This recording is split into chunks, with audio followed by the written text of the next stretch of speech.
All I see is that one thing.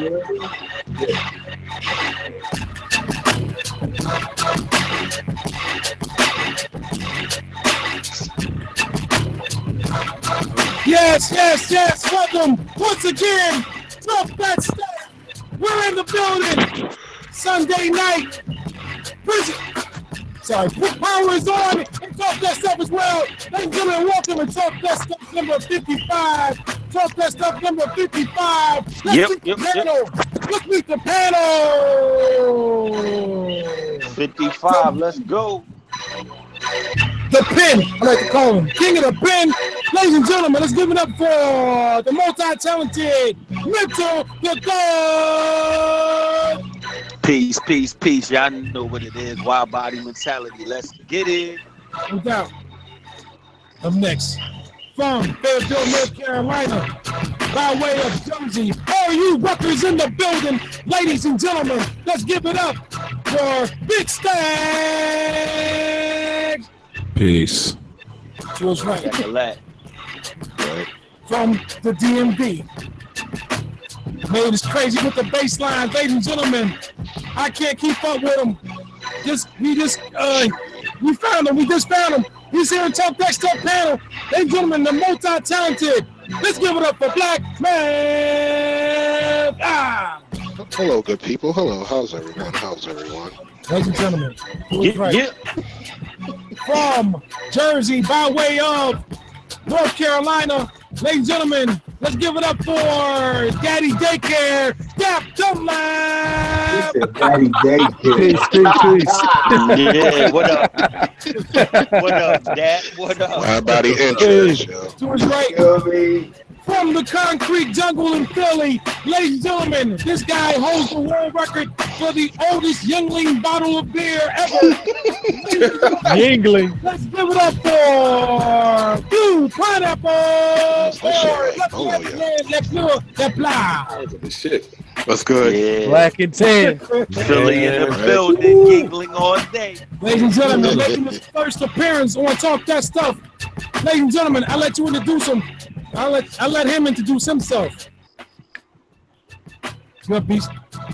What up, Beast? You. Yo, Introduce Beast. yourself, brother.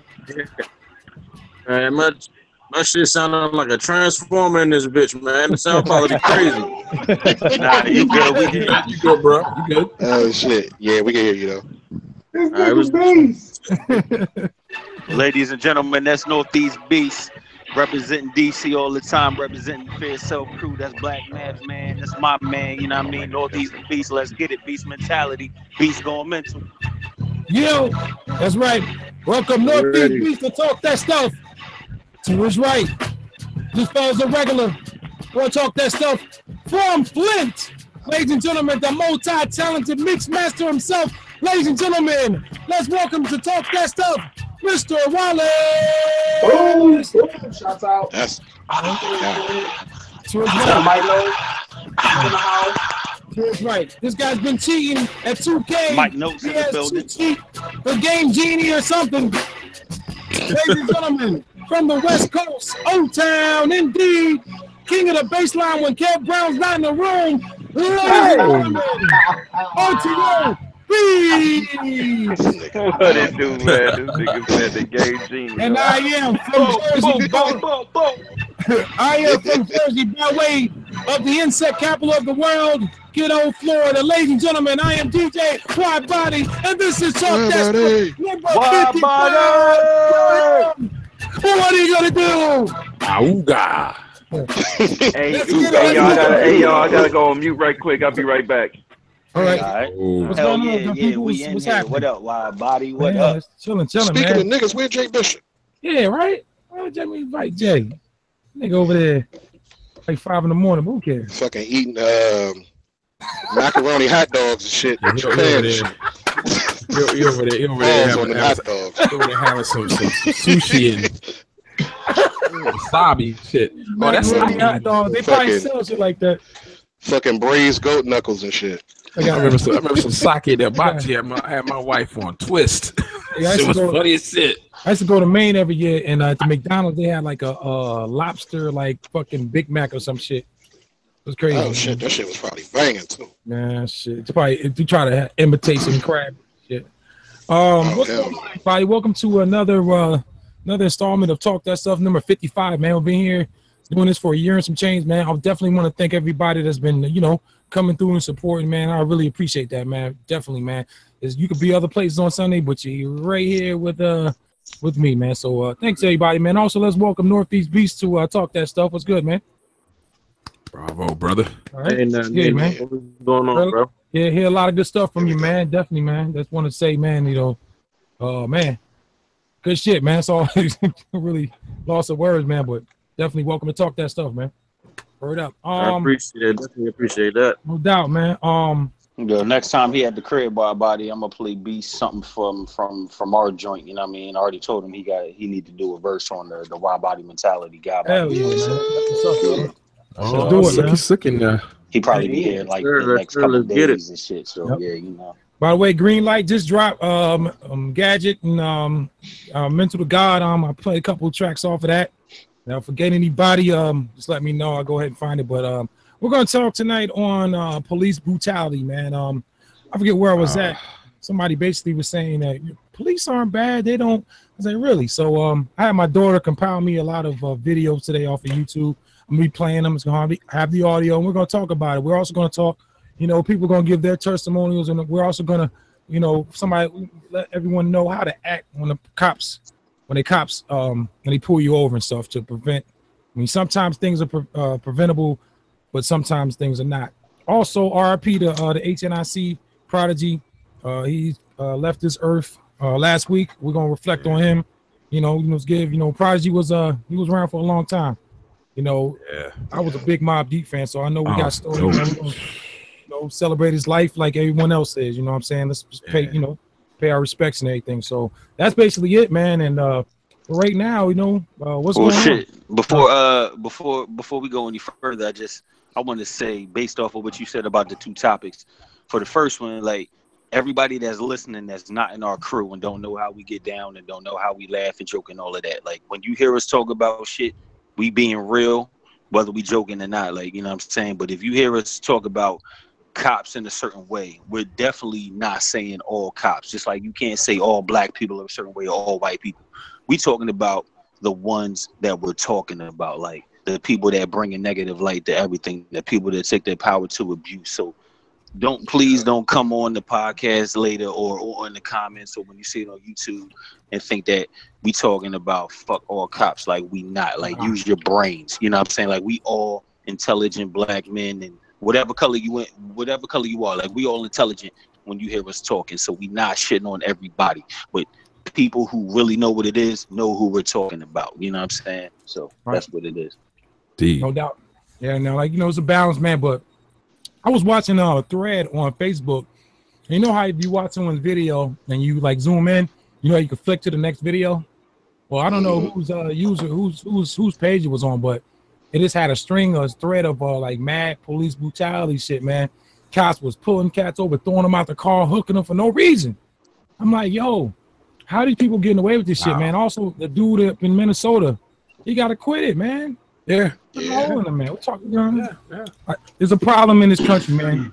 It is, and it's funny because some of those videos, some of the cops are black. So when people, be talking that crazy shit, like, yo, we talking about anybody that put their uniform on and who has the authority to kind of do whatever they want, and we don't really have no leg to stand on. Like, you really gotta catch the cops in like a certain situation to really have that shit definitive on your side. Anything else, them motherfuckers can do whatever they want to us. You know what I'm saying? Like, no matter what color is behind that blue ass uniform, because it's all about the blue.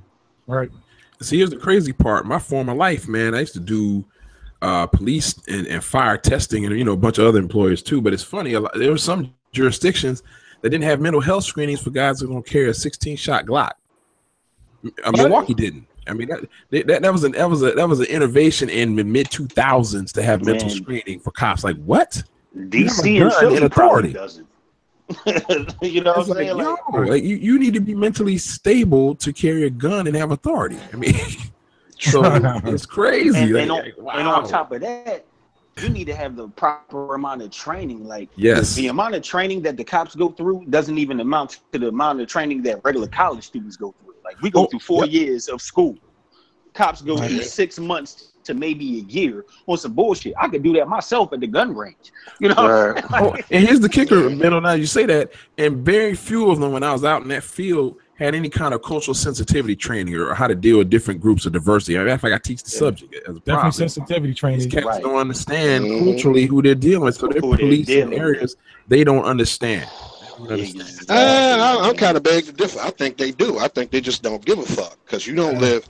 The main thing is, if you don't live in that area, you don't really care. That's the same thing like here, you know, in the DC area or whatever. Like everybody's riffing because, you know, the folks that come into the city work and roll out.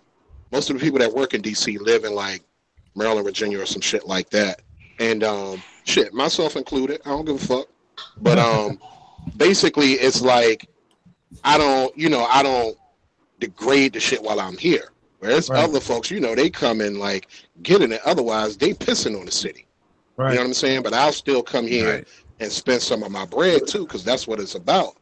But the sad part about that, I feel like, you know, the cop thing is one thing, but it's really just a blueprint to how everything else is ran. Usually, if the head is doing some shit, everybody else on the lower end follows suit. So what happens is you get folks that don't really support where they at. The only people that's really going for debate half the time, though, is black folks. You know what I'm saying? Everybody else will do shit within their community for the most part. So they take it from one and go to the other, but we'll go to everybody else's domain and patronize with them. So it's like, you know, I know it's kind of getting off topic, but you know, the cop shit is just like a microcosm of how relations are with everything else. You know what though, man? To build off of what you just said, like when I was growing up, for professions where the people who worked in those specific career fields actually cared about shit. Like we had cops in my neighborhood in Philly that had been on the beat, like actually walking for years and knew the neighborhood. My mom and my grandmother had one specific doctor for like 20 years. Now, when you go to like your primary care physician's facility, it's like a lottery. You might not get the same doctor every 3 visits. You know what I'm saying? Like, it's different. Like communities was different. Like all the neighbors in my neighborhood was like my fucking mothers. I couldn't do shit on my block without somebody saying something back to my mom. Like, damn. They need like. Hey, I'm like a motherfucker back I got a couple. Hell yeah, because everybody cared back then. I got a couple of new releases on I'm on play, and a couple of ones were from last month. I think. Before we're gonna get into police brutality. I got some videos and stuff, and we're gonna talk about it further. Right now, I want to play. I was saying before, I want to start playing people's releases and stuff. I got a couple right here. I'm gonna throw. Mike Mosley has a. I just copped it the other day. I didn't even realize it was out. It's Feet in the Water, and I'm gonna go over to the Green Light Project. So bear with us. Let's go. This right here from Double Negative People, Mr. Mike Notes, Feet in the Water. Here we go.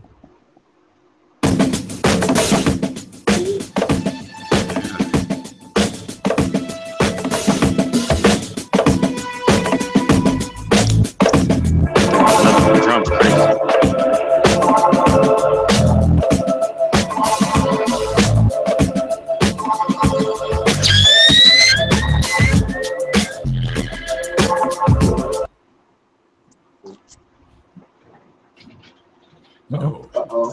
Stop playing that.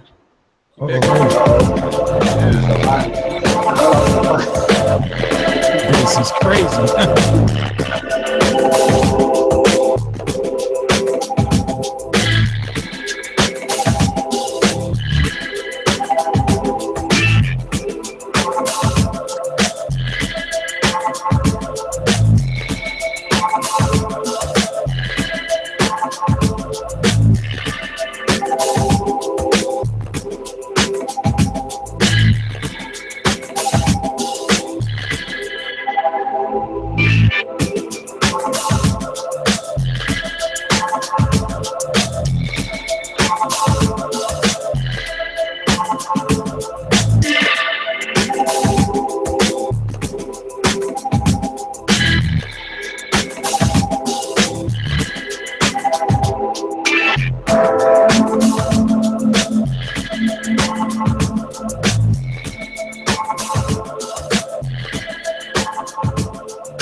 That was Feet in the Water by Mike Notes of Double Negative People, also Dirty Old Men.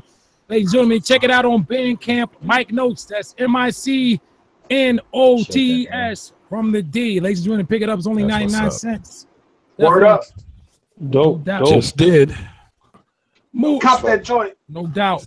Just did. Good shit, Mike. Good shit as usual. You slew-footed fuckers, cop that shit. I just did. Hey, Wild Body, I'm over here in the room with Wallace, man. I'm in here. Shit. What's up, bro? What's going on, man? I'm in here, bro. We in here. All right. What up, Notes? Ready to go, man. What's good, people? We showing off them shirts, man. Them coming in the mail come next week, man. Next week, baby. Let's get it. Let's get it next week. Yeah, 2X, man.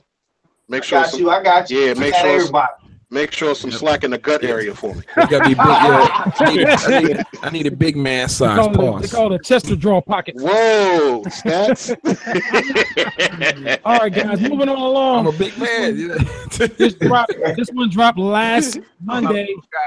Off the, it was a 3-disc EP, if you will, off of this one's Mental to God and Anthony Gadget Mims. They released Green Lights. It's also on Bandcamp. We'll discuss later. This one in here is called, this is my favorite off it, What Should. Let's go. Word. Scratch Magazine, Digital Hustle Films, Backpack Family, Commonwealth, Dirty Old Men, you know. Mental to God, kill instrumental with bars till I'm even.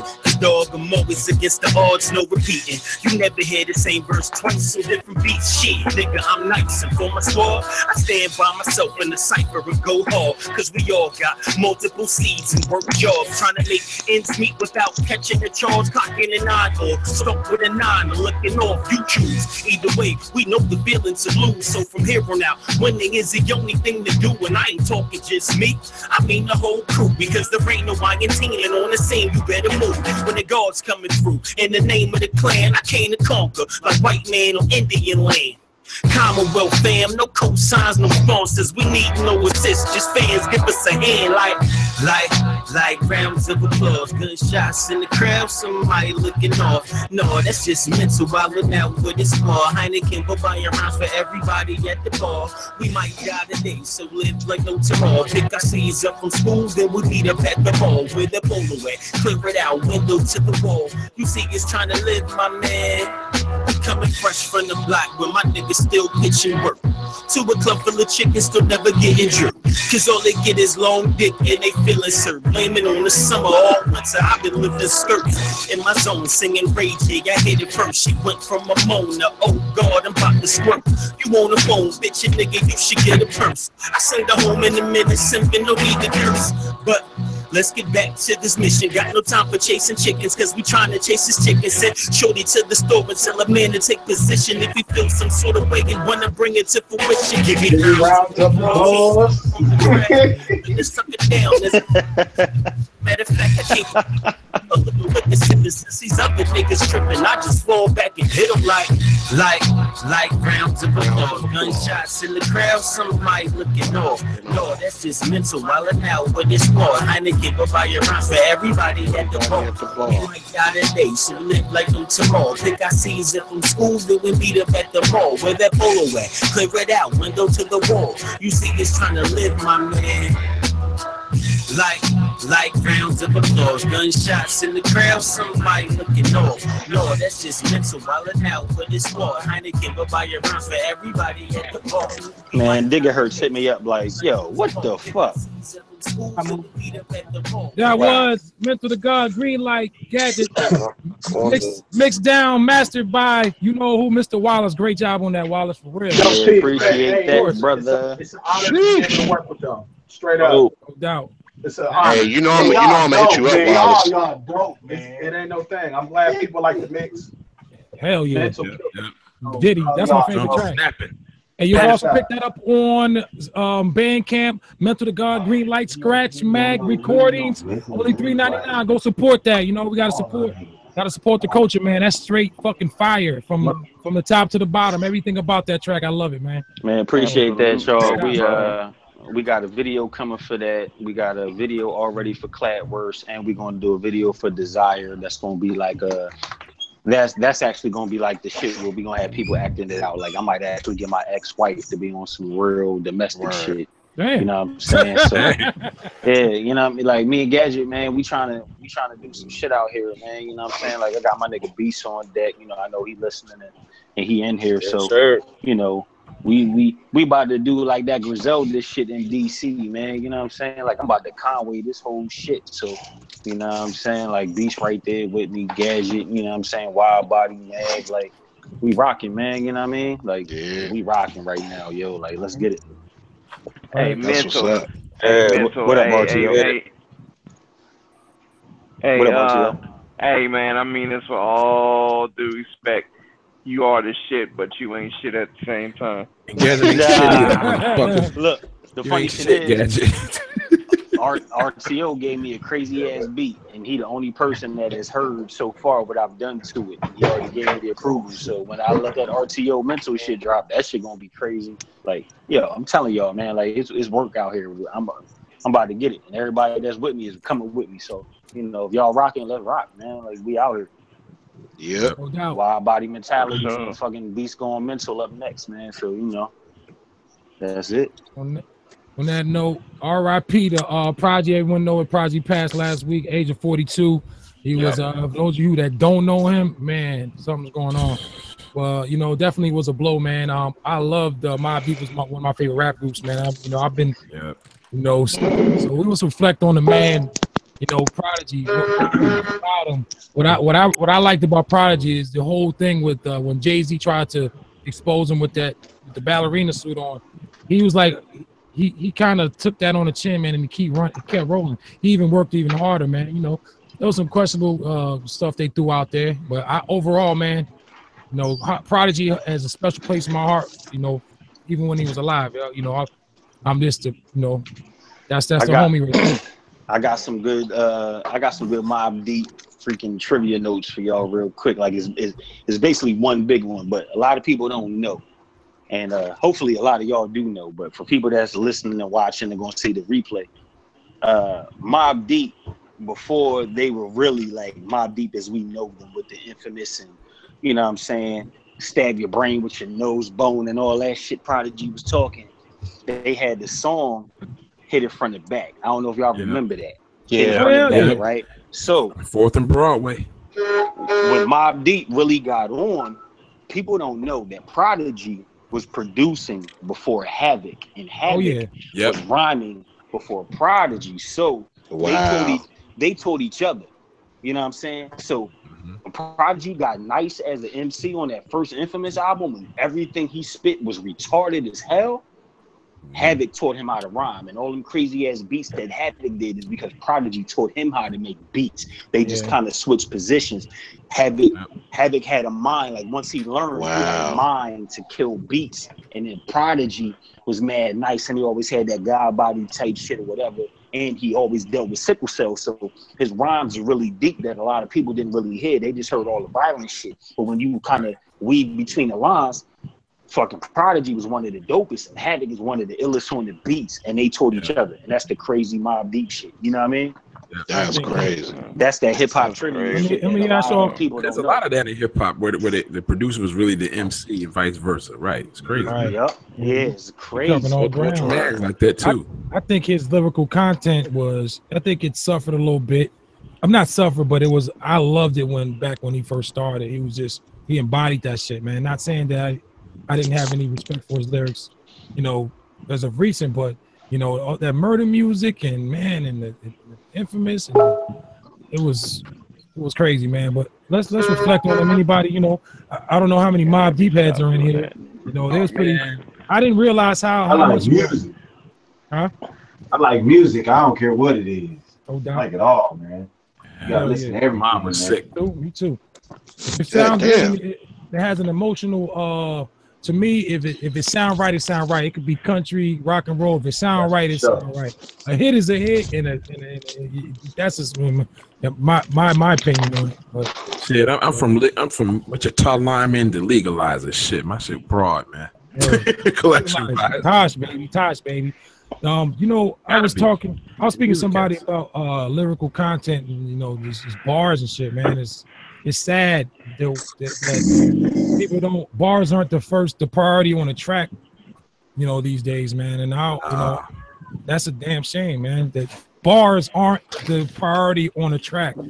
Not, you know what? Bars kind of went out the window. Like we really can't blame like this shit that's going on right now. And I'm gonna be honest, I was a real big Cash Money fan. I was a real big No Limit fan. I was a real big whoever was making hits. Like I'm not really trying to call out any real region, but you know, up north, East Coast, like from DC on up and LA and all that shit, like we always had bars, but there was a certain point in the South. Like, you know what? It was that snap music. It was the snap music. So a lot of the South, yeah, that type of music, not South as a whole, because the South got so much crazy shit that is so much better than where I'm from and where a lot of people are from. But that snap music is what really kind of killed bars. Like I hear a lot of people say Lil Wayne started mumble rap. No, he didn't. Lil Wayne always had bars. I don't give a fuck. No, Lil Wayne used to spit. Yeah, like you said, you an old Cash Money fan. I am too, and I like the old Who started Lil Wayne the Cash Money. Who started people don't even know. People don't even know. Wayne was always spitting. Like he never started. No, he been spitting. Yeah, he been spitting. Exactly. It's just like I can't think of when it kind of started to go left. Like when when he started on the lean is when the bars started to dissipate. Like no, Wayne used to spit. Like, and you know what? Even when Wayne's bars went down, I'm one of them people. I look at like Wayne is from a certain region. The way he spit, even when he was on his downplay type shit, is so much better than people from his region. Like Wayne was always ahead of niggas. So even when he dumped his shit down, it was leaned out. He was still like, if you listen, he was still killing shit because that nigga went to Houston University or whatever and got his degree. Like, so all that time when he was really doing drugs and shit, like he was still working. So I give the mumble rap shit to the snap music. All that Laffy Taffy and all that. I didn't watch that. That shit was crazy. When all the big ass t-shirts was out, this man, is a that's fucking where that movie, rap started. cuz. It's a fucking sitcom, cuz. Yo, I think who started the mumble rap? Who started it? That's what I want to know. I can't really tell you who started it. I don't know on that one. I think it was snap music, man, to be honest. No, you know what? It might have been Little B. It might have been fucking Little B. Damn it. Bass guy for real? Yeah, it might have been the bass guy, man. Is that Oakland? Is that Oakland RTO? Shut up, man. Shut up. I was just asking, yo. The group that Little B he ain't Oakland, man. That's Berkeley. Oh man, no. Let him know, RTO. Hell yeah, let him know. That's Berkeley. That's Berkeley. That ain't Oakland. He's in the same county. That ain't the Bay? Is that the Bay? Yeah, it's the Bay, but the Bay ain't all the same though. Look, that ain't E40's Bay. Exactly. That ain't E40's Bay. You know what I'm saying? But the group that Lil B came from was actually dope. Them niggas had some songs. Yeah, they had the whole van shit. Hell yeah, exactly. I forget the name of the group, but yeah, I think it was like the Pack or some shit. The Pack, yeah, it was the Pack, yeah. Yeah, they was dope. Y'all hear that Molly Percocet song on the radio? They got national radio. Come on, man. Y'all hear that shit? That's my shit, but I hate the fact that it's on the radio at 7 in the morning. Yeah. You came and tried to. It's just fucked. It's fucked up. I mean, the beat is cool and everything. I love the beat. It's just, it's the fact that what he's saying. That should be on the radio, but it is on the radio. You know, all the kids looking up to it and shit. And you know what, Molly though? Perkins said, don't even know what the hell he's talking about. But at the same time, can we get mad at him? Because we got all types of hip hop. Like MOP is one of my favorite groups. They will fucking kill everybody right now. You know what I'm saying? But at the same time, they not getting played at 7 in the morning. So is MOP to blame, or is it the radio program? It's the radio program. Oh, it's definitely the radio. It's definitely the radio. So I fuck with that future. They ain't putting themselves on. Ain't nobody putting themselves on the radio. Exactly. Somebody got to play the shit. Mm-hmm. Right. So yeah, Molly Perkins said it all day long, but the radio station is at fault for that. Other than that, I'm banging the shit out of that because that beat is crazy. Even though we probably done all used flutes for the last 10, 12 years, and everybody acting like it's something new. But you know what I mean? Like shit. Back in the 80s, man. Exactly. Y'all remember we had grown folks music? In the bottle. The roof was on fire. We don't need no water. Let the motherfucker burn. That was grown folk music at the time. Rolls Royce, Minnie Riperton. Hell yeah, you know what I'm saying? Yeah, we feel you. Yeah.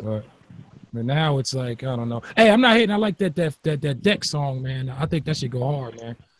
You know what? I have never heard a famous Deck song, and I see him everywhere, but I still don't know what the hell he does. Should go hard, man. But there's somebody that did that flipped the Kill Bill joint. I think it's called like Chill Bill or some shit. And people keep telling me, that. Oh yeah, okay, yeah. Whoever did that, like, I think it's one of these mumble rap niggas. I fuck with that. It's that nigga that beefing with that Triple X. The XXX boy. Yeah, they be picking beats though. That's the thing. They be picking beats. They just be slumming on them joints. You know what? Right, the beats is banging. That song, though, but on the real, that song is probably better than most of the shit that's out right now, even for what he's saying. Like, I fuck with that joint all the way.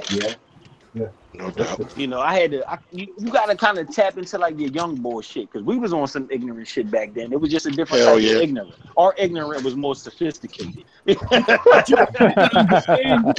was about moving weight, not smoking it. You're talking about being blunt. You know what? Right, you could there, understand your ignorance. I could understand what you're being ignorant about, because I could understand what the fuck you're saying. Yeah, because you wasn't the user. Because you wasn't the user. Yeah, Tyrone Biggums wasn't on the mic. You know what I'm saying? Pause on that mic though. Talking White Owls, we're still coherent though. We're smoked out. Exactly. That's why. Not if that shit had that 89 in it, that gas, that shit had you fucked up. Now we kept it green. That fuck all that sprinkle shit. Exactly. That's why when in the sprinkling. Weed, I don't be feeling that shit. Not at all, Stacks. It ain't the same. It ain't the same. I thought if your music was going to have a problem, I thought it was going to be in the music, not the. I thought lyrics were here to stay. I thought if anything, it would have been the quality of the production of the production. I never thought it would have been, because I thought the lyricism was the foundation of this thing we call hip hop. So I was real shocked when. But at the same time, intelligence was the main thing back in anything, whether it was conversation or music or whatever. Like we come from the era where, some of us didn't like school, but school was the shit back in the day. Like these little motherfuckers hate school. Man. That's what the women were. And can't read this shit. Look at the proficiency rates. Let me ask 20%. Like, we had scratch paper. They got computers and calculators. Like we had scratch paper. That was our calculator. Let me ask y'all this question. What do you think? Why do you think the East? Why do you think New York rap fell off as far as mainstream? Why do you think New York hip hop fell off? You know what? Because they wanted to start. A lot of cats wanted to start going and trying to do southern style rapping, and it didn't stick to the roots. No more originality. Snoop came down and kicked over buildings. But look.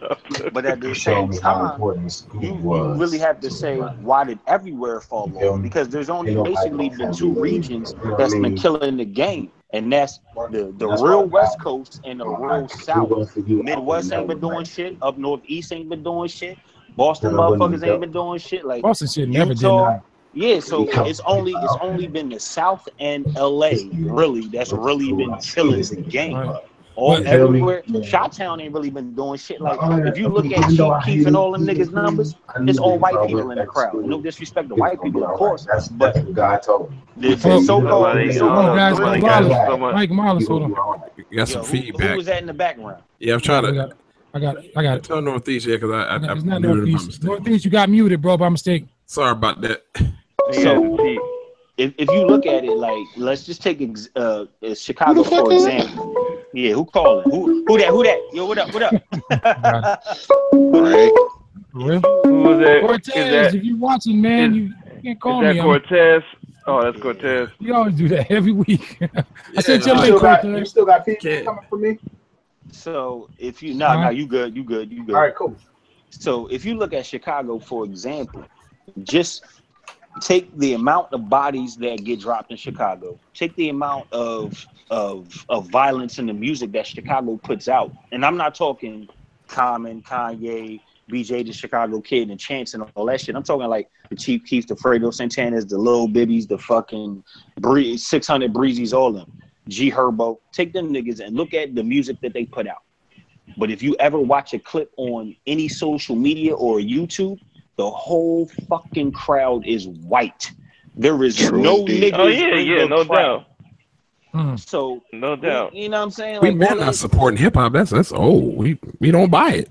But at the same time, everybody really supporting that killer shit. Like, everybody can say mental and wild body shit is aggressive and all that crazy shit, but we not killing nobody.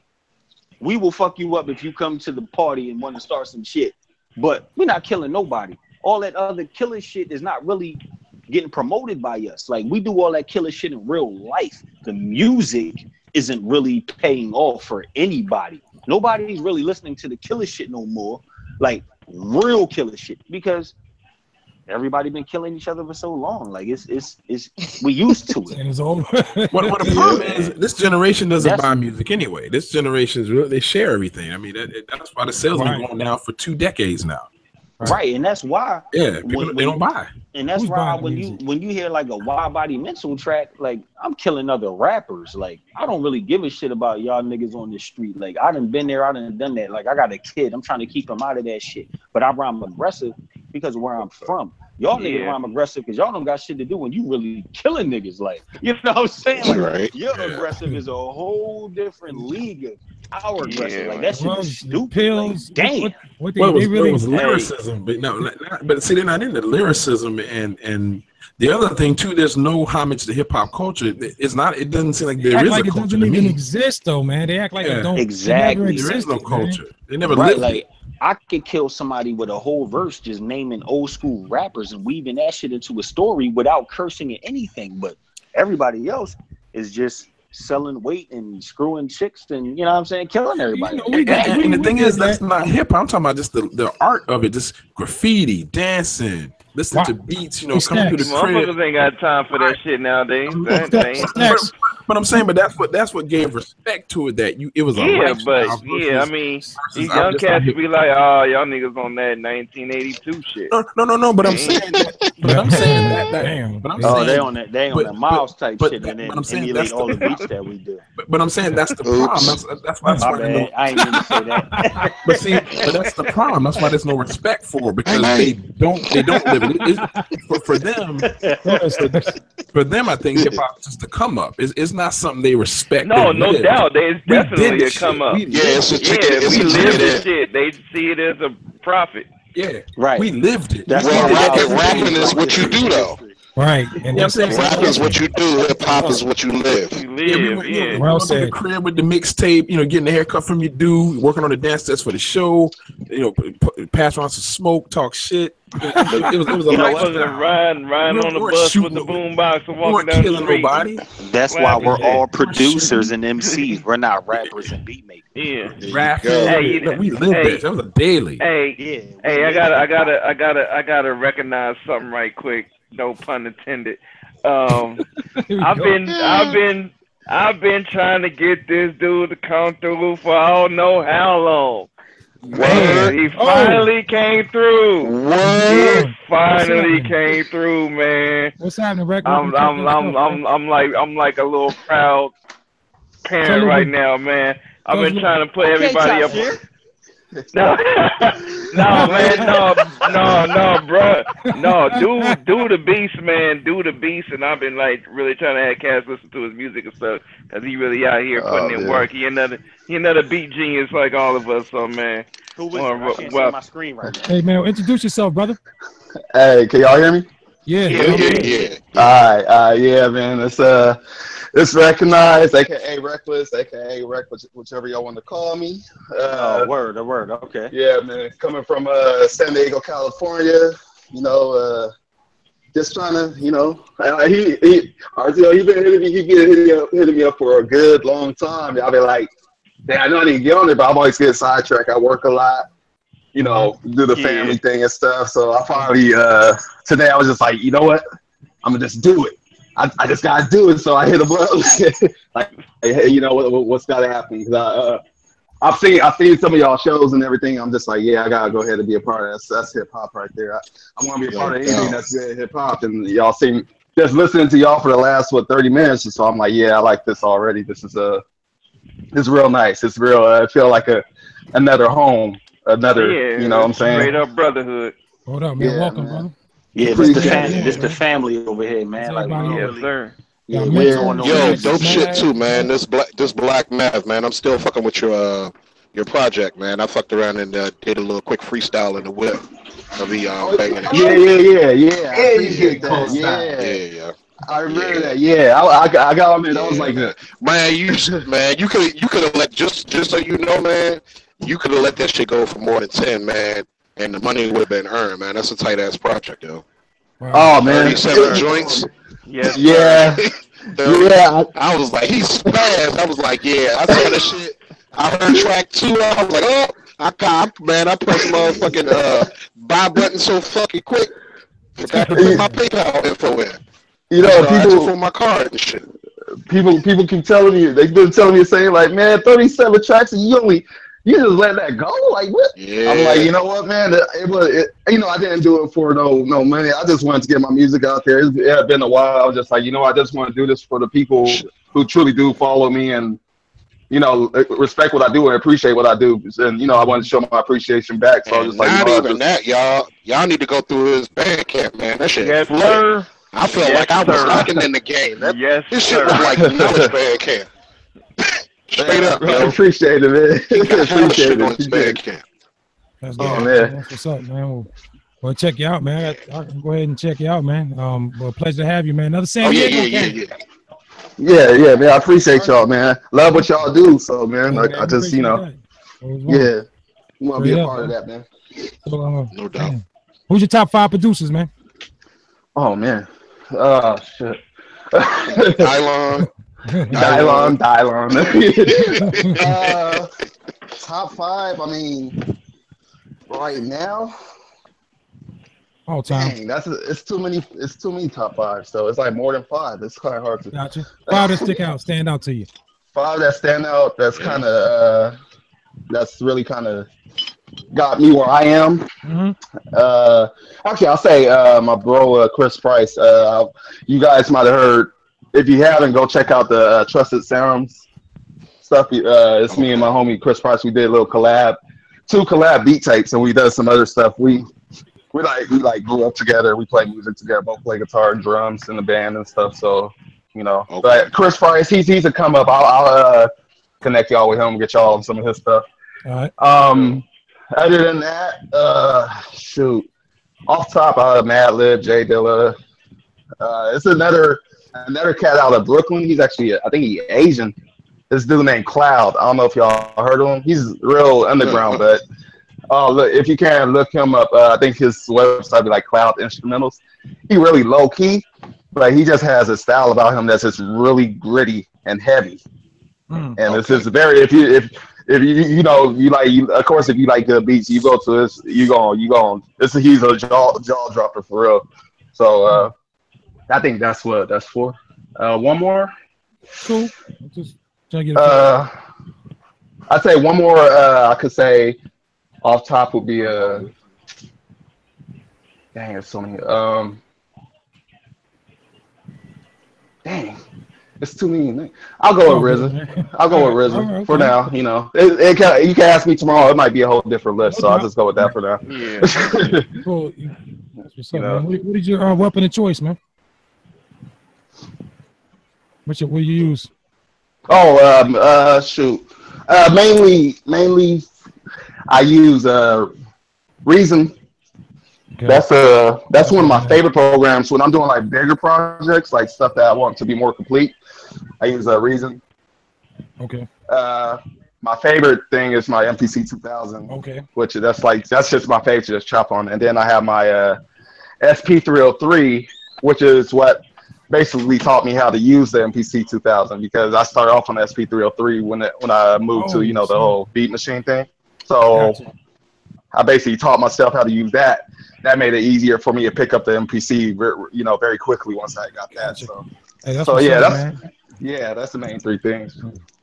Hey guys, I forgot. I just got a text. Pardon self, but Vietnam Walk With Me has been nominated for an R&B/hip hop album of the year. If you go to https://sdmlive.com, that's sdmlive.com. Vote when you get time.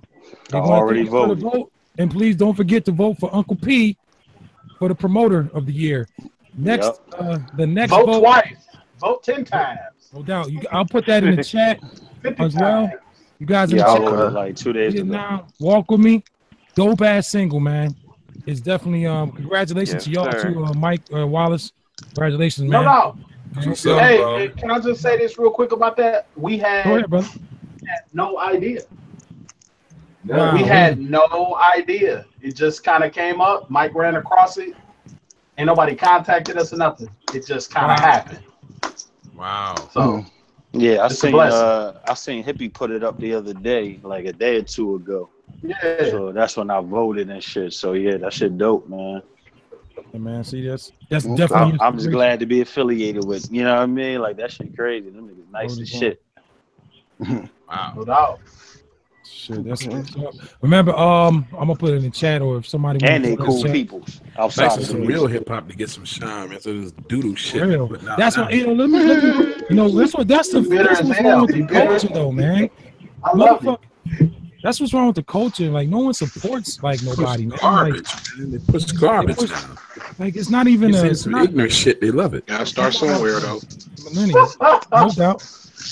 Like we gotta support one another, man. Especially this shit is fucking dope. I mean, that's how it goes, man. You know. So go check that out. And what up, Digger Hurts in the chat? That blessed girl, what's going on? That's the shit I see now. I haven't done. Oh shit, Hurts in the chat. I gotta go, man. Y'all push me to doing all this. Like it's your main peeps be the main ones fronting. Like really, man. Hey man, shout out to Hurts on that subject. Shout out to Hurts, man, and this boy, man. Y'all motherfuckers some beasts with that 15-minute shit, man. My beat came out whack as fuck, but whatever. Hold up, they did a beat in 15 minutes? Yo, I couldn't even get the sample, RTO. I was trying. For real? I was gonna do that. Yeah. Fucking YouTube. I send it to you.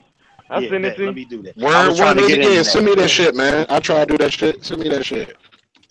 So man, they did it 15 minutes? Yeah, him and his boys, you know, they do the little 30-minute sessions, right? So they did that already. Yeah. So they did it again and went for 15, and they were playing this dope ass sample, and I figured who it was. Hey. So I was like, man, fuck, I'm gonna go and do this shit too. So I went, y'all did it. They shit came out dope. My shit was ass cheeks, but hey, it's all good. I've heard that before. Yeah, hey, right. Play that shit.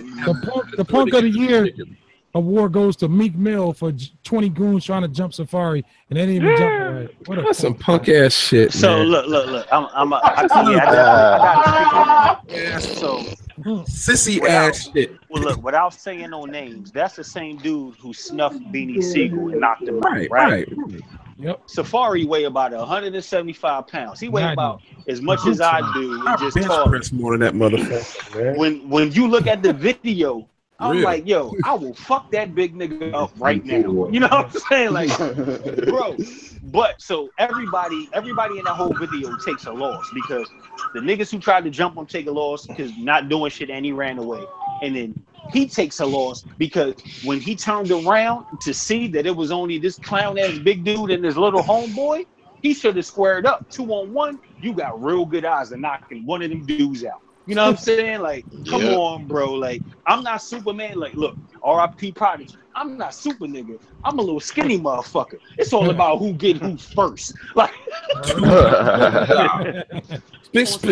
on some real shit. Like, so everybody in that video take a loss because people was like, oh, Meek Mill on papers, he can't do this, he can't do that.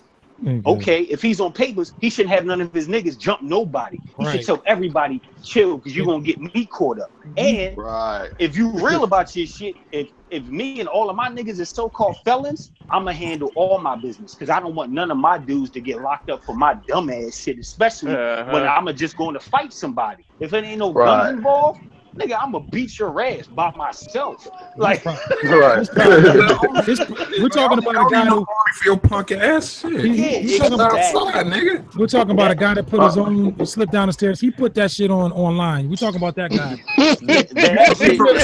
that shit made Philly look. Hey, man, I got a question for the Philly cats. Has Meek took so many L's that he is now exiled from Philly? You know what? He's not exiled from Philly because unfortunately, Philly is the type of place where niggas just everybody wants to be down to a certain level until you get to a certain point where they gotta hate on you now. So niggas is gonna represent for me just because he's from Philly, whether that's his dude or not. Like I'm not from that. No matter how much bullshit he do. I don't give a fuck if you from my city or not. If you want some sucker shit, I ain't fucking with you just because you from Philly, nigga. I don't know you. But wait, you know what I'm saying? Philly, no man. Preach. If Meek really know you, nigga. Like you know what made it bad for me is when I was watching that video, I saw that Meek and his boys jump, such and such whatever. I'm looking, I see the first thing you see is Meek stepping out of the car like he about to do something. Then that's the only thing you see. I'm like, wait, time out. But look, when Meek step out of the vehicle, there is somebody that walks in front of the camera. That's the nigga that tried to snuff Safari, and that's the same nigga, without saying his name, that slept Beanie Siegel. And if when Meek get out the car, he looked dead ass. And then Boy walk past the camera, and Meek go, "Yo, what's up?" to draw Safari attention, and then Boy try to hit Safari from the blind side, and the nigga take off like the road runner. That's a sucker. That's a sucker. So, and it is some sucker shit, but Safari was on some sucker shit too, because he should have squared up once he realized it was only two. Safari trying to get the hell out of there. Right. And his homeboy was out there. His homeboy was there, so it could have been 2-on-2. They probably had a good chance of winning. Them boys had white on. They weren't trying to scrabble, man. They had white on. You dudes can't scrap. Yeah.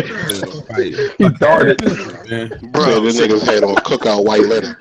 Meek Mill's big dude would have got dragged by some skinny niggas, man. I'm telling you. Man, yo, we would have regulated, yo. Like, it's just some fist to fist. Yeah, I don't give a shit if I take a loss or not. You gonna know I was here. It was like, yo, we can go outside, nigga. You know, we need no guns. Shit. One of my homeboys. No guns. We take this outside. Hey man, I got speaking of skinny niggas, we gotta address dude who Falcon Punch on no shoes on stage, man. Oh no. That's the Rob Stone. That's one of Rob Stone with that Chill Billboard. That's from my city. Yeah. What happened? Stone from my city. We talking about Triple X? But you know what? Rob Stone, he from my city. So, Rob's good. Rex from San Diego. Yeah. And a lot of people was like, yo, dude was tripping, but one of his people got jumped a month earlier, so it's only right. And you was in his city, man. Like he had something. You know, at least he didn't come with no guns, and he ran out by himself. And why not be aware? Why wouldn't do the aware? Why wouldn't do the aware and if you in somebody's city that you got beef with, your head on the swivel, bro. Yeah, exactly. Thank you. He must have been playing Street Fighter. What's the nigga's name? Jax. But look, come across exactly. He was on stage with his shoes off, so you know. Hey, no, nigga, that's Mortal Kombat. That's Mortal Kombat. That's Mortal Kombat. Yep, Jax. Yeah, Mortal Kombat. No, Balrog is Street Fighter. But look, the same one of them shits. That Triple X dude, he just punched somebody, like, you know, them niggas be stage diving and shit. So he just had a video clip come out where he punched some fan in the face, like he stage dived first, and then punched some dude. Like, oh, I didn't know if he was gonna harm me. Like, nigga, you just jumped in the crowd feet first. What you mean harm you? Like, come on, like, man. Right. I think he said the dude was gonna try to snatch his chain. Yeah. Why you stage diving it? You why do that? Right, do that. But the nigga chains, his chains don't cost nothing more than $5 though. Ain't like he got some shit. He got dog chains on. He got from motherfucking Petco. Back to I want to go back to the Safari incident. You know, he would never catch Drake like that lacking. Drake be having like he won't catch Drake or the game like that. Like you know what I'm saying? Like he ain't running up on nobody that he really think is going to do something. And Meek, at this point, we all know Meek ain't running up on nobody himself. Like, you hear them? You see that motherfucker hit the punching bag? You see him hit the punching bag? Bro, my son will fuck me up. Oh my god, that shit was hilarious, but dude. At the same time, you gotta give Safari some credit for rolling dolo. Meek always traveled a whole bunch of dudes. That is true, because Safari was only with him and that one boy that actually look. The funny shit is, Safari was like, "Yo, I got jumped." His man actually took the ass whooping because he tried to save him. Like if you watch the video, his dude punched the big nigga in his head and like rocked him. You know what I'm saying? And then wound up getting punched on a couple of times while Safari was down the block. Like watch it. He was like 2-3 street lights down. The nigga Safari was hailing the cab. His man was still getting beat up. Well, so why don't you help your boy, man? Watch him get his ass whipped. What kind of shit is that? Yeah, especially if my man jumps into my beef and he gets his ass whooped, we got to take that ass whooping together. Like I'm not gonna leave him because he was helping me. Right. You know what I'm saying? I bet you Safari was like, go down swinging, man. I bet Safari's like, man, you should have ran, dog. Why you sitting there? You get jumped. You gotta throw haymakers, man. And that's why everybody in that situation took a loss. Like I don't, because Meek, first of all, Meek looked like a clown hopping out of that car. He was like, "Hey, what's up?" Smiling, man. What's up, man? What's up, man? I'm on papers, man. I can't do nothing, man. Right. And it's like, okay, but anywhere there's a court system, they could tie you to anything. Like it doesn't matter if it's fist or it's knives, whatever. Like they know. He should have stayed in the car. Exactly. He should have stayed in the car, never been on the scene, because it looks like he told his boy, "Yo, hop out at the corner, walk up from the blind side. I'm gonna pull up and get the nigga attention. You hit him from the back." That's like, so, come on, exactly. Pause that, yeah, Paul. Nah, actually, don't pause now. They jumped. They jumped.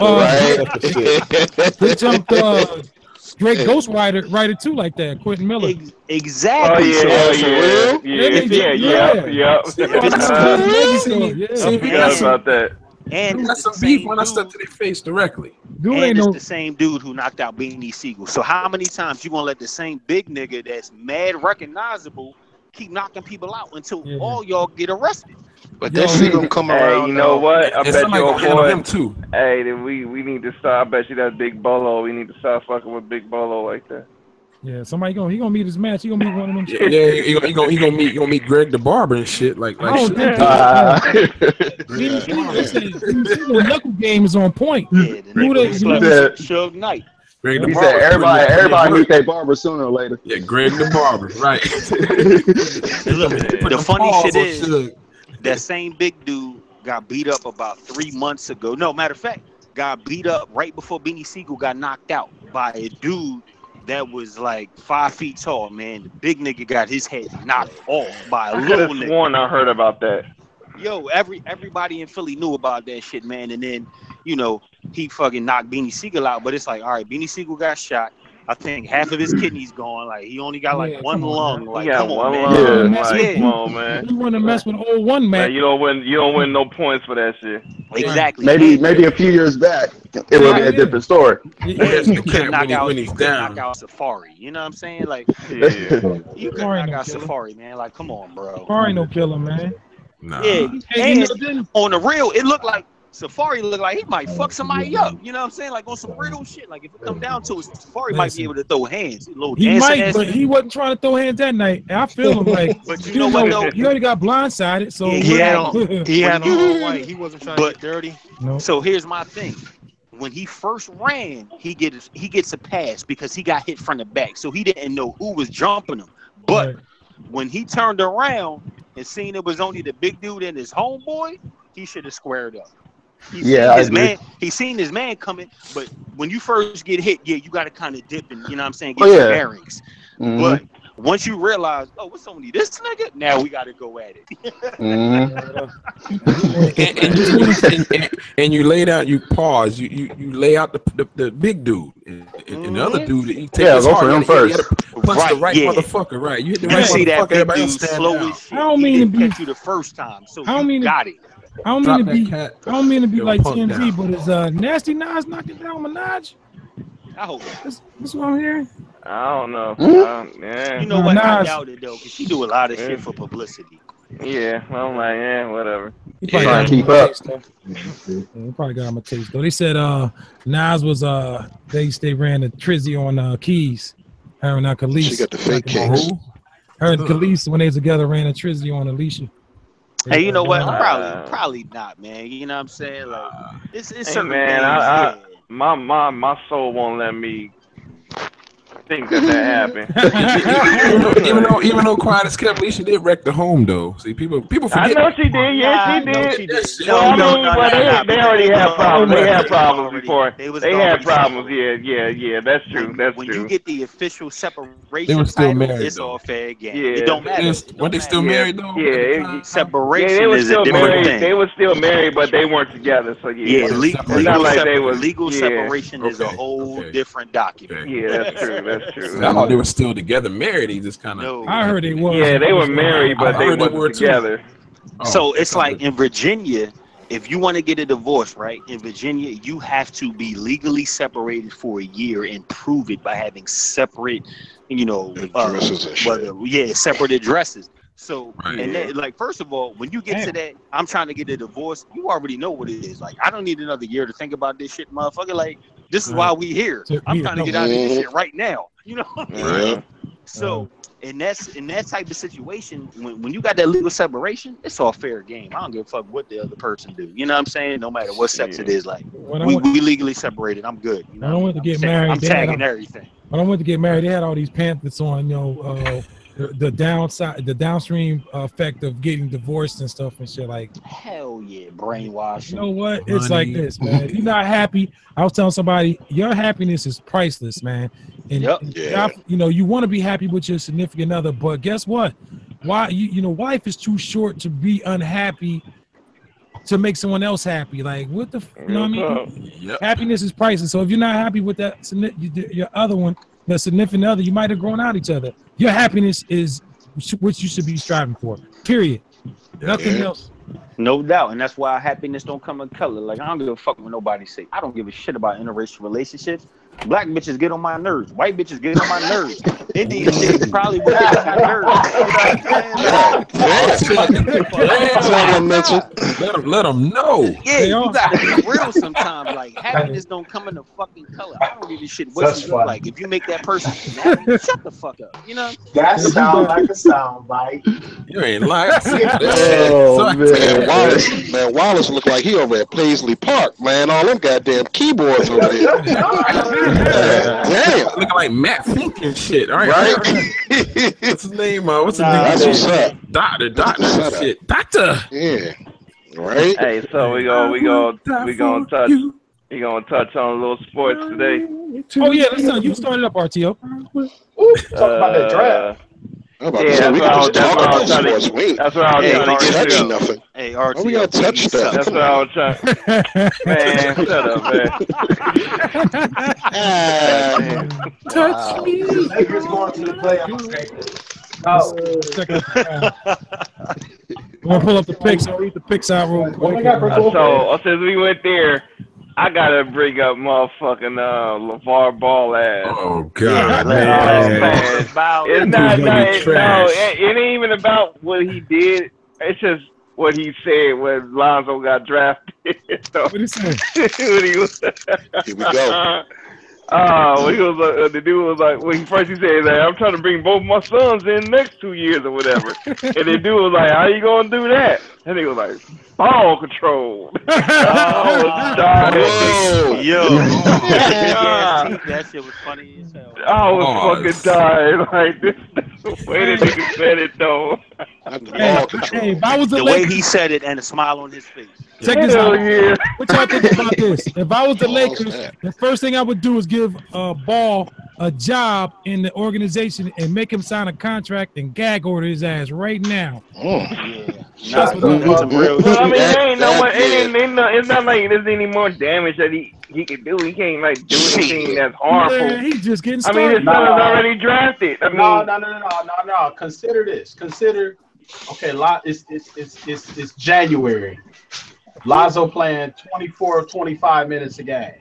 And he goes out and somebody asks him a question, and then all of a sudden now you got a sound bite. You know what I'm saying? It's gonna be it's a distraction.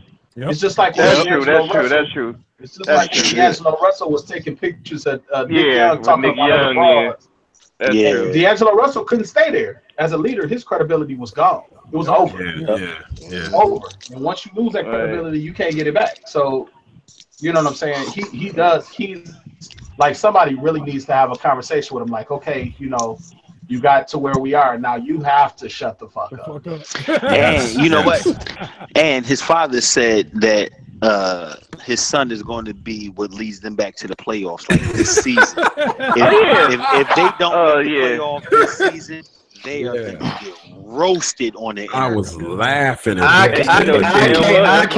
came at the right time. Let me go ahead and shut y'all up real quick. Let's go.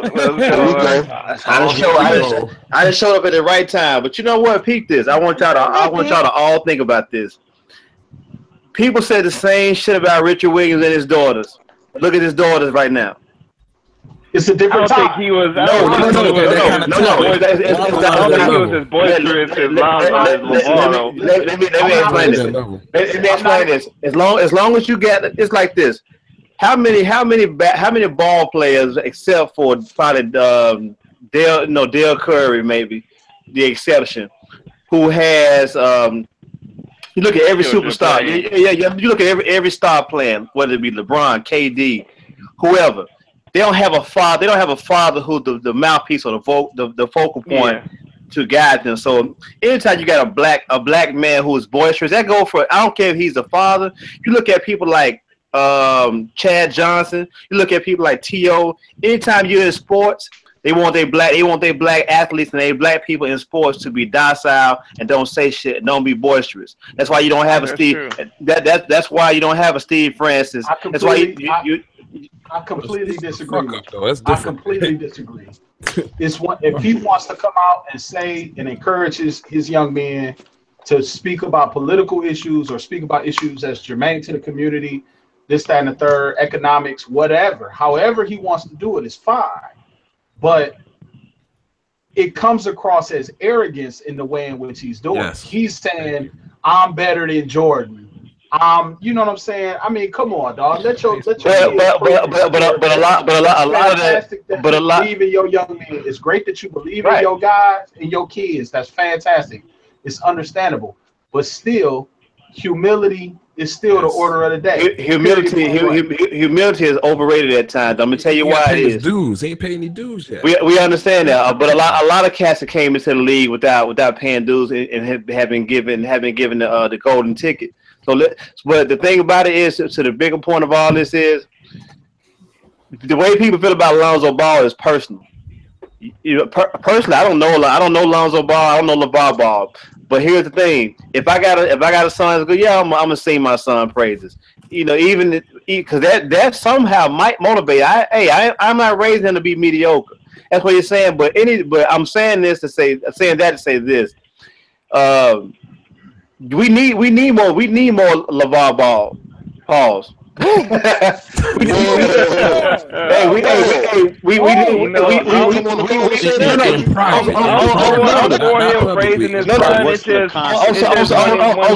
Real shit. People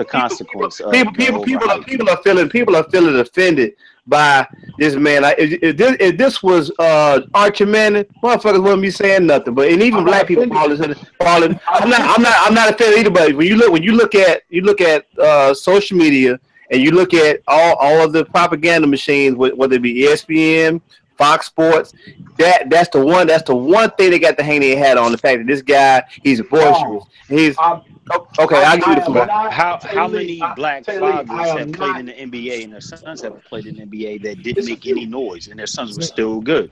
Yeah, Jelly Bean Giant. Brian didn't make a lot of noise. I'm not offended. Yeah, but you could even say Glenn. That speaks for itself. Glenn Rice Jr. Yeah, his father ain't really say shit. Was it wild? You let him I'm not bad, offended by the confidence. I'm not offended by the confidence that he has in his son and the fact that he believes that they had the ability to be successful, and the fact that he believes there needs to be a change in how they do things economically. I'm applauding that. I'm on board with that. But there does come a time when you have to shut the fuck up. You set your sons up to fail. I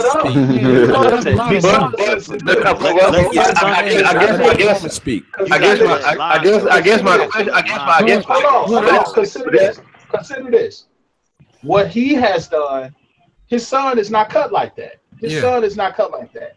What he's done is he has put an additional level of pressure on his son as already the number 2 pick and supposedly the savior of the Lakers. But he's added another level of pressure where everybody, both on the court and off the court, is going to knock him down. And it's going to be tough. And if he deals with it and he show improve, more praises to him. But his father, it's not a racial thing. It's not. I support him in the good things that he says, but he come off on some ignorant shit by talking too much.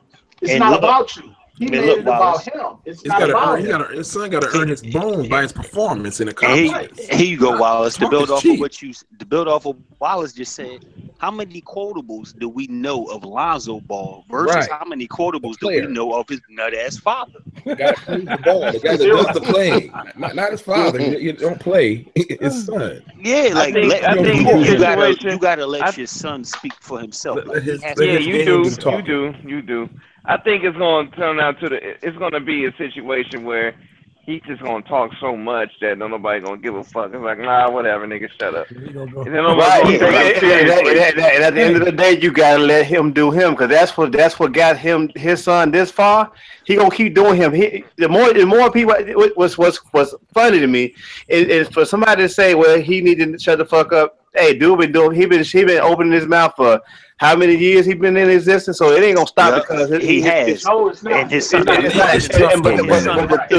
cooked in the championships. But the one thing we got to all remember at the end of the day is that what we're talking about is how we feel about this situation personally, how we view it, and how we see it personally. Personally, we don't know LaVar, we don't know Alonzo. We only can deal with the optics of it. But we don't want him to fail. What we would do if we were them. But like I was saying, to kind of lead up to that other point, was that anytime you got anybody that's of color, it is a color thing. Come on, who we kidding? They say, hey, people saying the same thing we're talking about right now. They said the same motherfucking thing about Richard Williams. It was a different time. But regardless, Wallace, ain't the time might be different. I don't think he was on the same level as LaVar though. But I leave it to y'all. I'm gonna fall back. I leave it to y'all. But now, we feel you. But everybody in here has color, so it can't be a color thing between us. We talking amongst us. We talking amongst the familyhood, the brotherhood. So it might be color with everybody else, but we speaking from our point. Right. True that. But give me outside of Richard Williams, who was more indicative of the fact that my girls came up from the hood. Yes, they are the best. This, that, and the third. But when they were in their ascent, now.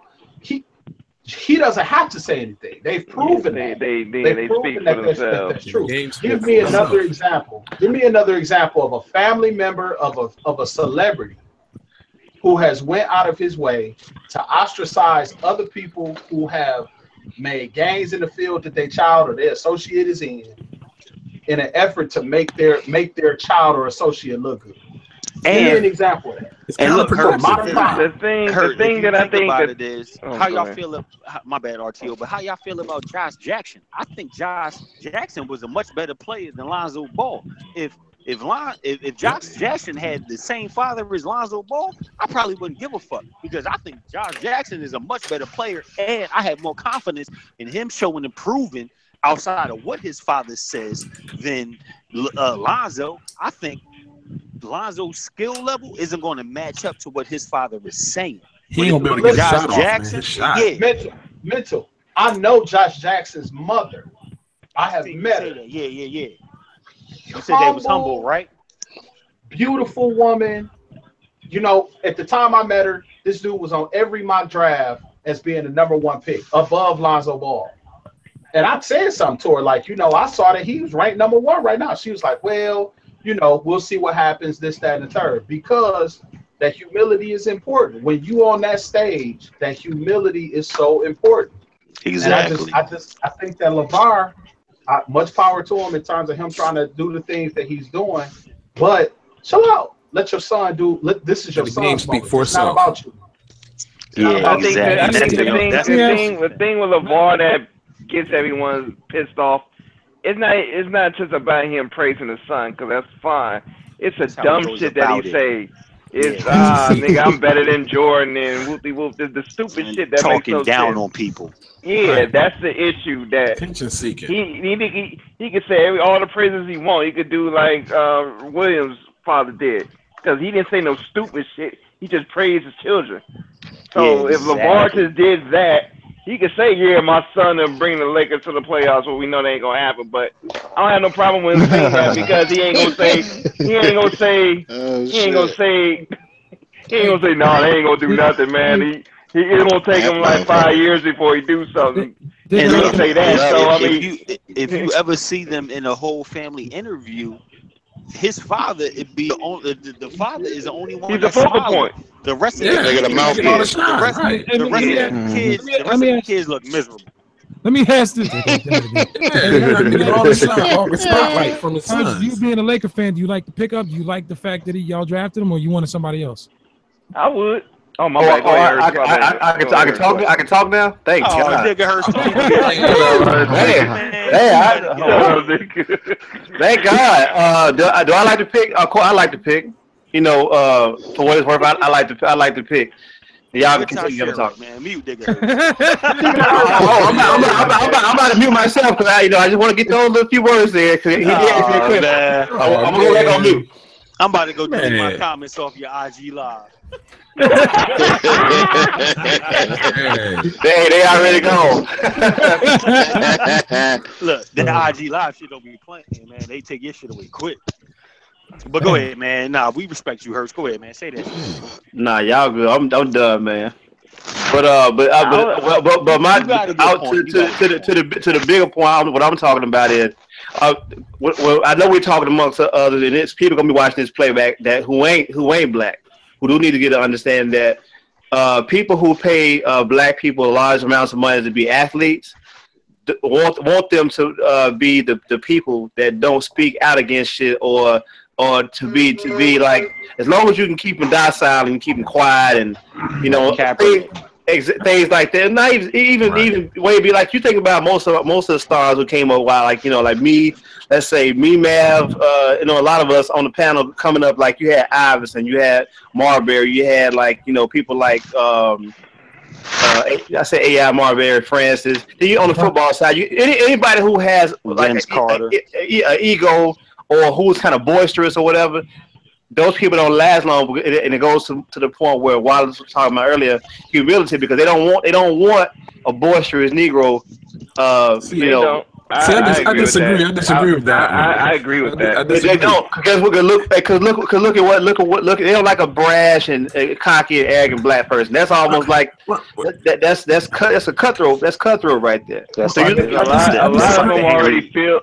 I think I was talking about like the angry black man in the office type thing. No, I'm talking about but the conduct was bad with the examples you just named. Though, name some stand up guys. So hold up, Stack, hold up. You said the conduct. Okay, Okay, when you say conduct was terrible, It's about to get real, ladies and gentlemen. Whose conduct is terrible? Hey, I wouldn't come to practice, man. Really? We talking about practice, Stack. You got a good one, brother. Steve Francis was drinking, man, and not showing up, man. The dude didn't come to practice either. I mean, these were behavioral dudes. I mean, y'all talking about practice? Not an example. Example. Let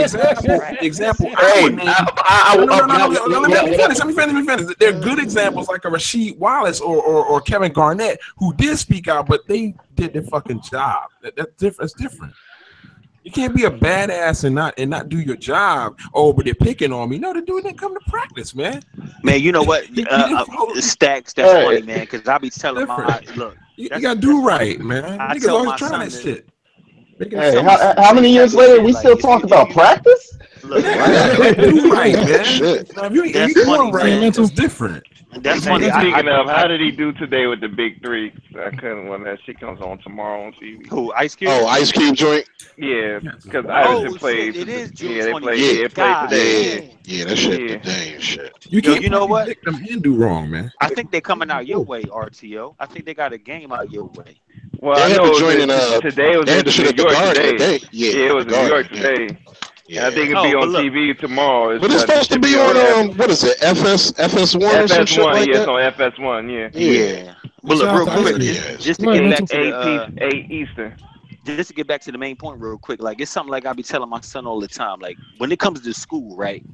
He's the type of dude, he can do his work and he's smart and all this shit, but he's lazy as fuck. And sometimes he doesn't do it. And then on top of not doing his work, he'll get in trouble on talking and maybe listening to his iPhone or whatever.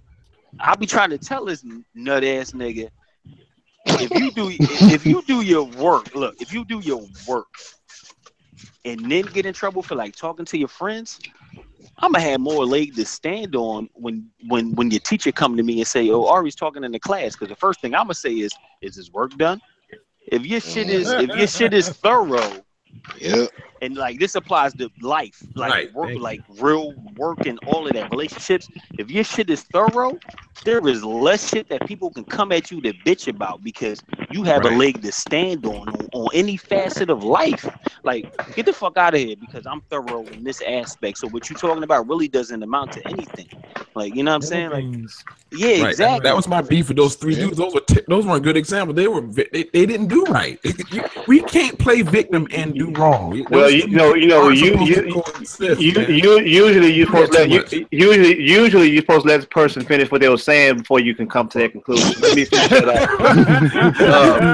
No, but they're badasses, man. Hey, hold on. You know I want to hear Hurt's points. Go ahead.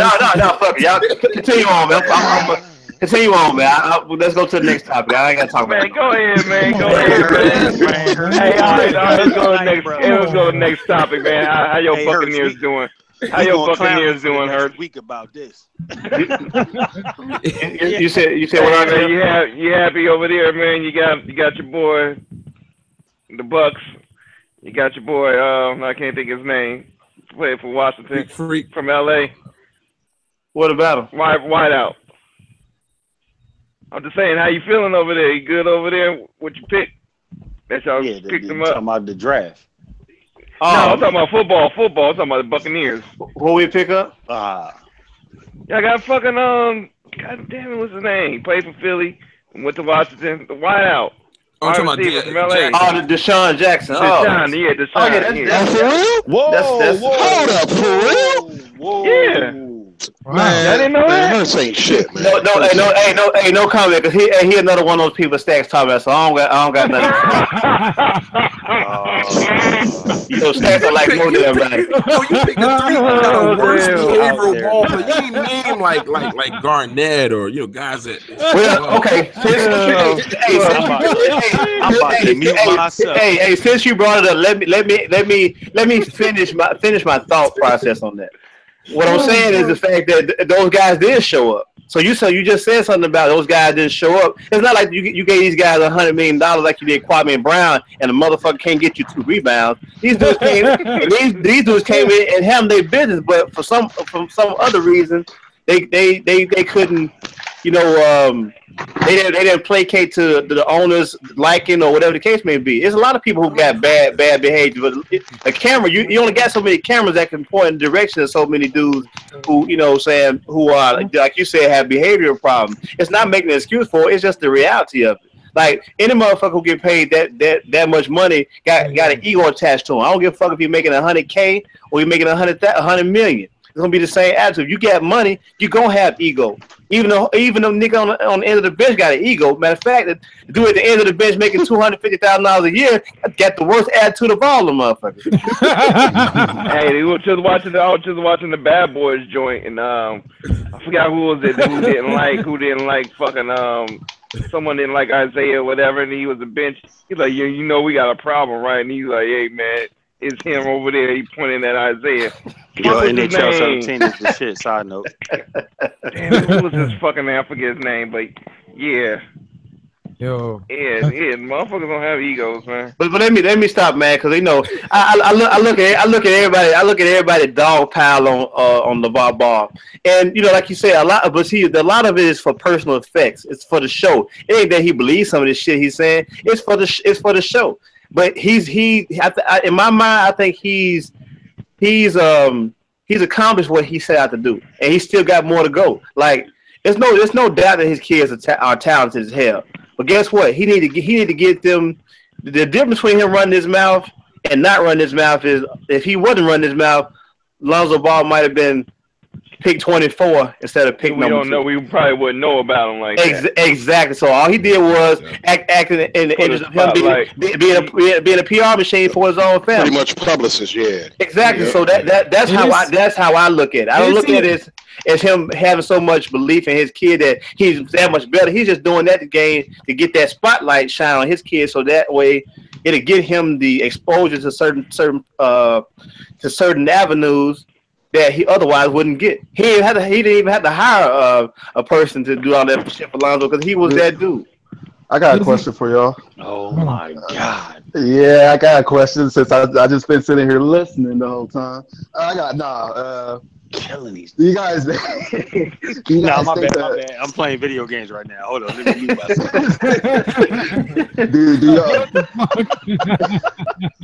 Do y'all think the controversy around it made it that much better for them, or?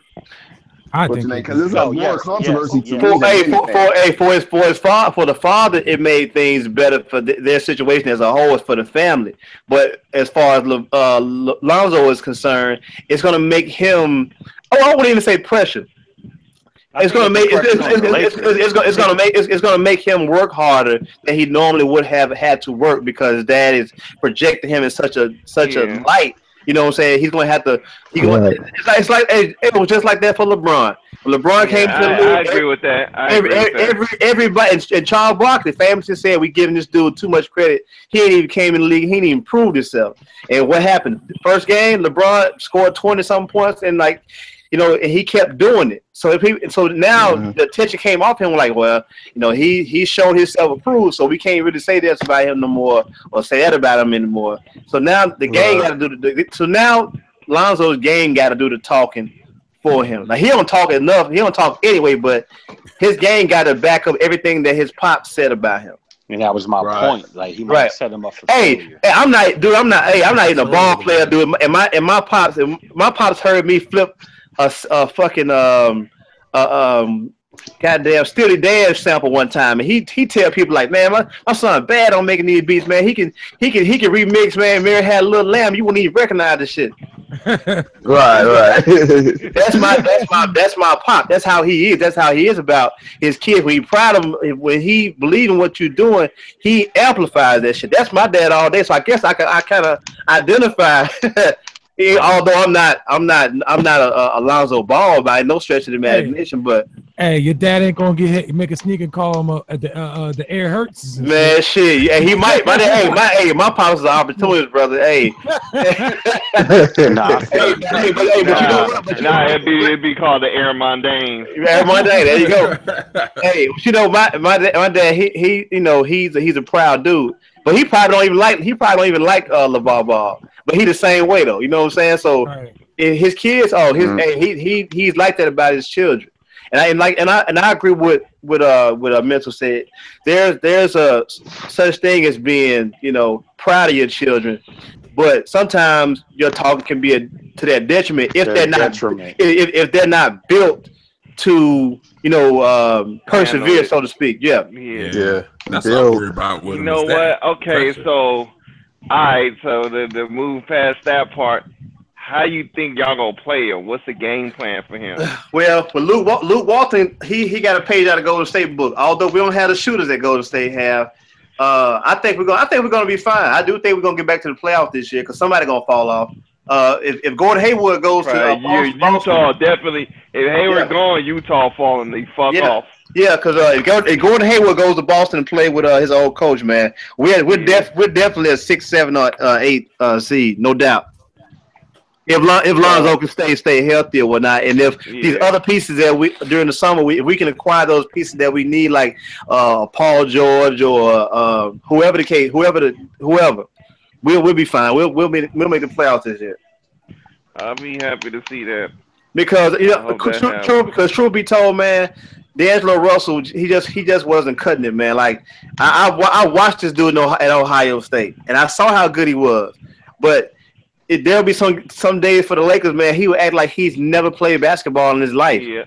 And I'm like, man, this dude, he ain't gonna cut it too much longer. Then he put himself in that situation with him and Swaggy P and all that shit. So that further worsened his whole outlook on basketball. He wasn't focused. Let's put it like that. He wasn't focused. Swaggy. Hey, you know what? I got a question for Rex. I know this ain't your team, but you out there. I wondered how everybody in San Diego feeling right now. Oh, about what? LA? Yeah, about the Chargers leaving. Oh, about the Chargers, man. You know what? Good riddance. You know what? It's about 50-50. It's 50-50. Some of them still riding. Others is going to Raiders. I mean, that's kind of San Diego for you in a nutshell. You're gonna have about half of the city is really true to the San Diego movement, and then the other half is like, you know what, I'm gonna just roll wherever I see the ball going. I'll just go that way because I just want to be a part of the hype. That's the way our music is. Everything is set. Everything in San Diego is pretty much settled the same way. It's always 50-50. You're gonna have people supporting the San Diego movement, and the other half. It's never a whole. This is kind of sad because the city is almost like divided. So it's like, that sounds like what the can DMV. You do? I always used to think I ain't been to too many other places. All my family from down south. I've been all around down south, but nowhere else. So I know the way like the cultures are down south. Everybody is just about one. You know what I'm saying? It's like one fist everywhere else. But so coming from San Diego, going to places down there, it's just two different scenes. You know what I'm saying? It's like, when you go somewhere where you see everybody in their togetherness. Yeah. You know what I'm saying? And then coming back to this city where it's just like, I ain't mess with you. I ain't mess with you. It's like we next door neighbors, and you gonna tell me you don't like me or something? You know what I'm saying? Like, come on. We gotta live in the same neighborhood. We gotta live in the same city. And you gonna hate on me? It's like, it's crazy, man. So that whole thing with the Chargers, it's going to be interesting. I'll know more. Closer to the season, closer to August. But right now, it's very it's 50-50. Some are riders, some aren't. The true colors came out this year though. After that happened, the true colors of everybody really came out. It was pretty bad. Is Rivers the issue? I mean, why can't they get over the hump, man? The Rivers is talented, man. It's not Rivers, man. It's the coach. It's the coaching that they hire. Yeah, Rivers, man. Rivers has been talented, man. Rivers has been consistent. He's been consistent since he's been there, man. The only thing about Rivers though is that they are pressured towards the end of the fourth quarter. That's when he kind of starts going crazy. He starts to throw the ball away if he's pressured. If they're not in the lead, 9 times out of 10, he proved that the last few games of the season. He proved that he can handle this year. He couldn't handle being pressured at the end of the game. He couldn't handle it. And I still think he's I think he's a terrific quarterback. But he kind of showed this year. This year just wasn't for him. it was just too much going on. I think a lot of it too, man. His offensive line wears down too in the fourth quarter. Like they're nowhere to be found in the fourth quarter. They tired. Yeah, they taking naps by then. Yeah, right. All I know is that we got us a win off of fucking him failing in the fourth. We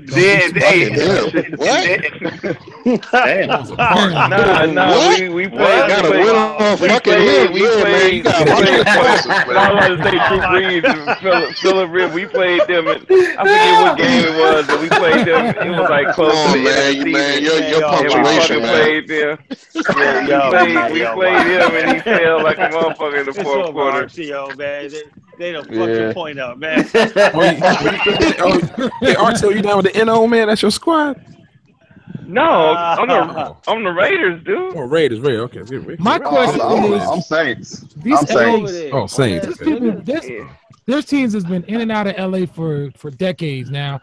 How do they generate a fucking fan base, man? Like because the fickleness, man. It's fickle out there, brother. It's very. I mean, like, you know, a lot of people go to those games to be seen, especially the stars. It's like with basketball. Like it's amazing how, you know, a couple years ago when Kobe was there, and you know, you had all the glitz and the glamour of the championship Lakers. Everybody and mama had season tickets. So like now, in this downward spiral we've been in the last 3 to 4 years, nobody is consistently showing up except on a Sunday, but they know the cameras is there. So, you know, that's just like with the football. They don't care nothing about LA. They don't care nothing about the Chargers, or they don't care nothing about that because they still got SC and UCLA as football. That's their pro football. Well, you do got a shitload. You do got a shitload of Raider fans in LA, though. I must admit. No, that's you see. I mean, they never. You got shitload in San Diego. Yeah. You come to a set when they was out here, when they was yeah, I know that shit. We were deep out there. I remember that. Everybody was coming out. You walk outside and see more black straight than anything. We were deep as fucking Mexico too. Man, I was surprised to see that shit. So you still gonna remain a Raiders fan, huh, RTO? Nah, I told you. They got 2 seasons with me, and then that's it. Who you gonna roll up to? We got some rumor here on our fan. I'll send you some information in the mail. Big Blue. Nah, I'm cool. It's gonna be Eagles. I'm going back. I'm going to the Eagles after that. Oh shit! Oh, then we gonna be enemies then. Fuck you then. Hey man, we already enemies on 2K. So hey, ain't nothing new. Oh, you brought it up, bastard. I don't want to talk about that. Hey. Oh fuck. Hey, okay, let everybody just take a moment of not a moment of silence, but let this man have his moment right here. What's up, Stacks, man? How your Cowboys doing? Oh, I knew there was something about you, Stacks, and that was. Oh man! Hey, don't hate. Man, I'm gonna get some shirts made that says, man, Stacks don't like shit. I'm just critical. And we're gonna pass them shits out, man. He's a critical ass nigga.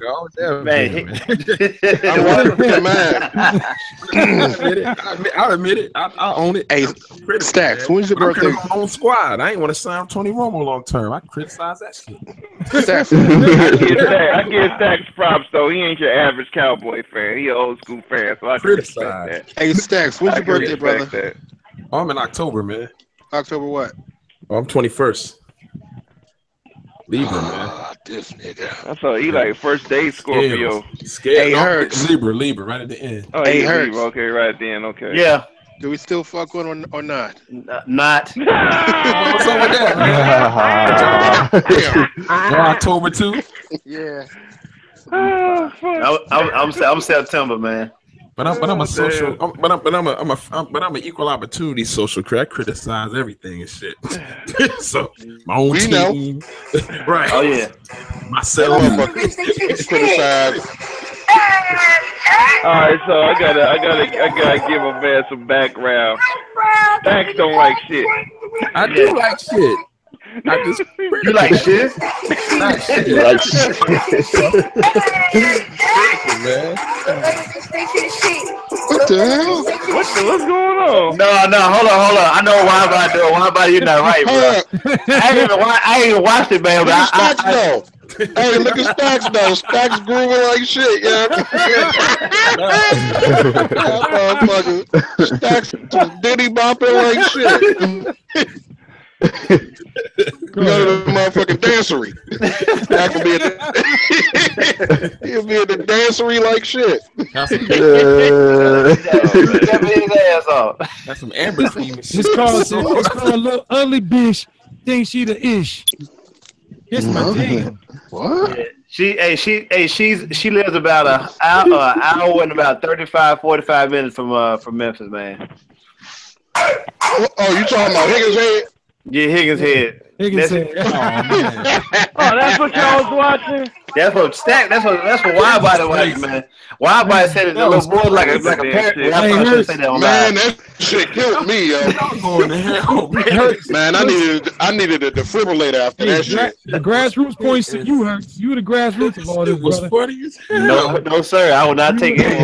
Kill me with that damn shit. Blame it on your sister, man. Higgins Head alone, man. Hey, shout out to my sister. My sister is the worst human being ever. She's the worst. You can tell you one of them Higgins. Look at that head. I purposely not watched that fucking video. I don't need that in my life. You gotta see the parrot. You gotta see the parakeet though. Oh shit! Yeah, she on that joint. That look crazy. Why? With the fish tank face. Got the same eyes. Got the crooked eye. Crooked letter. Crooked eye. Oh God!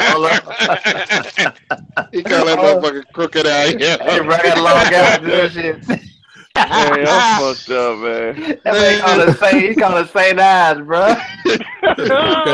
Way over there. I'm going to the left. That's it. That's it. St. Eyes, yo. I'm muting myself for the rest of this podcast. Oh, it's so wrong with so many levels, man. She got that Higgins head. Look at the head. I'm not fucking with y'all with that shit tonight. Like Higgins boys. Look at it. It's about to be a 3-hour session, and then I'm a fucking Tanya Higgins pictures. What's her name? Taka. For the whole night just posting that shit. Taka Higgins. Hey, come on, man. It's official. Oh man, famous. Just gave her shine. RTO. It's official. That's right. Hey, you might as well watch the video now. You got to see the look. Check your inbox. This shit's entertaining. Right? Be on that motherfucker winking at him. You want a good laugh? She be looking at you from the other side of the room. I got my eye on you and you. Right. Like both of y'all. He just say shit, winking at him. You say from the other side of the room, to the left of man. Boy, hell too good for you. Did you say hell too good? Yeah. Hell too good for you, bro. We gotta send your ass to the sun. Okay, all right. This is gonna be it. Get a chance to get to the police brutality videos. We'll maybe do that next week, but that's gonna be it for the show. We're gonna wrap it up. First of all, I'd like to thank the chat. Yona, Cortez, Gigahertz, Davenport. Dav was in the chat. What up, Dav? What up, Dav? What up, Dav? Yona? Everybody for coming out. Yona. Beast, Northeast Beast, Big Stacks, Black Map, Dap Dunlap, Tay Lee, aka Gigahertz, Blue Pineapples, Mr. Wallace, Mike Notes, DJ Reek, RTO Beats, and I am DJ WIDEBODY. Join us next week for Talk That Stuff number 56. We're going to get in some more stuff there. Remember, the Lonzo Ball shoe is out there. Please go ahead and purchase it. $99, $500 payment. Nah, for real. A couple reminders. Go check out those Bandcamp joints we played. The Green Light. Also, Mike Notes. All on Bandcamp.com. Remember to go vote. Anybody need information, please hit me on YouTube, Facebook at WIDEBODY SOL. Anybody have any ideas, any show ideas, please feel free to hit me up anytime. I work nights, goddamn it. Please like it. Hit that notification. I'd like to thank everybody in the chat. Also the panel guys, real good stuff, man. We're sorry I couldn't get to the police brutality part. I probably would have soured the mode of the whole panel. So, in which way, man, we're gonna peace on 3. God damn it, Higgins on 3. No, it's peace on 3. Come on, man. Yeah, nigga lead a huddle. Higgins on 3. Break. 3. Look at that. Fucking winky right. Hey, so Put that away. Hey, so Rex, we here. We just not online. We're not live no more. We just offline.